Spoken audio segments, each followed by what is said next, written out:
Pastor Roy Gearhart from Galloway United Methodist Church in Franklin, Pennsylvania, sharing a few words of encouragement to help us follow after Jesus. Here at Galloway, we have a ministry. We call it Free for All. Free for All is a clothing giveaway ministry that we have. People give us clothes, we sort them, and we give them to people who need them. What motivates Christians to do ministries like that? To give things to people without requiring them to pay for it or earn it in some way.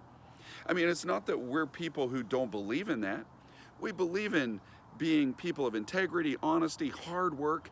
We believe that we're supposed to be engaged in life, that there is purpose that we're to fulfill, that we can't just sit back in passivity.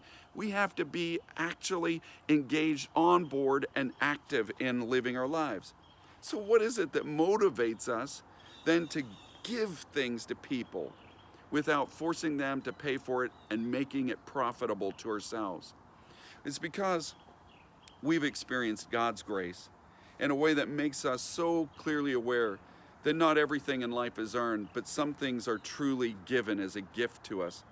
God gives us His salvation based on grace. This is a free gift to us. In fact, some people would say that grace stands for God's riches at Christ's expense. It's as if somebody else paid the bill, and that person is Jesus. You know, in the Old Testament, we've been following the story of Abraham, and we see in his life this wonderful pattern of God's grace, that God initiated a walk with Abraham, inviting him to follow him. And the Bible tells us that Abraham believed God, and it was credited to him as righteousness.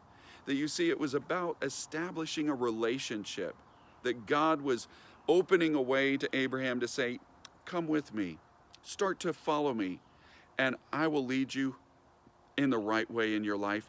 I'll show you the path to follow, and I will bless you out of all of it. When we see the New Testament reflecting this, in scriptures like Ephesians 2, we read, it is by grace that we are saved through faith. And this is not of yourselves, it is the gift of God. It's not through works, or else we'd end up bragging about it. But we are God's workmanship, created in Christ Jesus to do good works that He prepared for us in advance. You see, that initiative that God took with Abraham, He takes with us. That Jesus came into this world and died for us. And this was without our request. This was at God's behest. God designed the whole plan. And so that being able to trust God and accept a gift of salvation from Him, that's God's initiative. That's God's gift to you and me. But God's gift continues to keep on giving. We see that in Abraham's life, that when Abraham set forth initially to follow God, it was a huge step. And it was life-changing. And yet, that was not the end. Abraham's entire life then was a work of God, where God was creating something in Abraham, a faith that would go deeper, where Abraham would be more and more willing to put his life in God's hands, that there would be greater challenges. Abraham, will you trust me with this? Will you wait on me for this promise?